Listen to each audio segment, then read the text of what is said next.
செய்கின்ற மகாலட்சுமி இவர். தன்னுடைய எழுத்தால் பேச்சால் ஆகாவன சபை வியக்க செய்கின்ற மகாலட்சுமி இவர். நம் மனம் கவர கவிதை சுமந்து வருகிறார் மகளிருக்காக. எங்கள் வாழும் எங்கள் மங்காத தமிழ் சங்கே தாய் தமிழகம் வணக்கத்தை தெரிவித்து என் முன்னே வீற்றிருக்கும் என் தோழமைகளுக்கும் இங்கு கவி அரங்கத்திற்கு தலைமையேற்றிருக்கும் திராவிட தமிழனையும் வணங்கி என் கவியை தொடங்குகின்றேன். வெள்ளட்டும் பொது உடைமை பெண்கள் முன்னேற்றத்தில், வெள்ளட்டும் பொது உடைமை விழித்தலட்டும் பெண்களின் சக்தி, சமத்துவம் வளரும் உலகில் ஜாதி மறையட்டும், உங்களுடைய ஆண் பெண் பேதவையும் மறையட்டும், அறிவின் ஒளியேந்தி அவள் முன்னேறும் பாதையில் அடிமைத்தன சங்கிலிகள் அனைத்தும் உடைந்து போகட்டும். காரல் மார்க்சின் ஜென்னியைப் போல, சிவகங்கை சீமையின் கண்ணகியைப் போல வீட்டின் வாசல் தாண்டி இன்று வெளி உலகை தொட்டுக் கொண்டிருக்கிறார். புதிய உலகின் புதிய நம்பிக்கை விழிகளில் வைத்து நடக்கிறார். கைகளில் பொது உடைமை என்னும் சிந்தனையின் விளக்கியது. உழைப்பின் விலை உயரட்டும், உரிமையின் குரல் முழங்கட்டும், ஒற்றுமை என்னும் சக்தியுடன் ஒளிமயமான நாட்கள் வளரட்டும் பொது உடைமை சிந்தனையுடன்.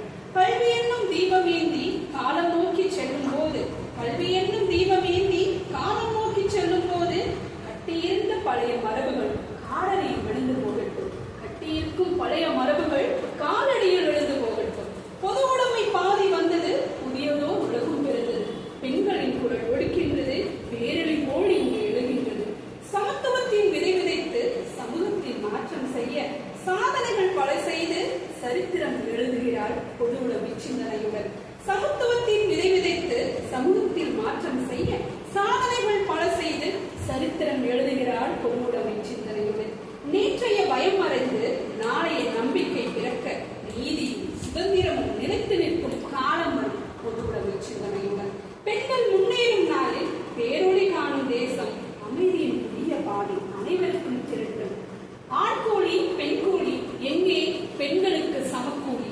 வெள்ளட்டும் பொது உடைமை வீரமாயும் பெண்ணின் நடை, சமத்துவ உலகில் சுதந்திரம் என்றும் நிலைக்கட்டும். பெண் சக்தியின் மறிவுருவம், ஆனால் அறிவின் ஒளியேந்தி அவள் முன்னேறும் பாதையில் அடிமைத்தன சங்கிலிகள் அனைத்தும் உடைந்து போகட்டும்.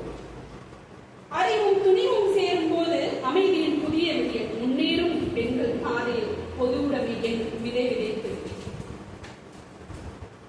இந்த பொது உடைமை சிந்தனையுடன் பெண்களின் கல்வி என்னும் ஒரு கைகளில் வேந்திய காரிகையால் உங்கள் முள் நிற்கும் நான் ஒரு சிறந்த எடுத்துக்காட்டு. இந்த பொது உடைமை சிந்தனையில் இந்த வாழ்க்கையை முன்னேற்றி கொண்டு செல்லிருக்கும் உங்களின் மகாலட்சுமி.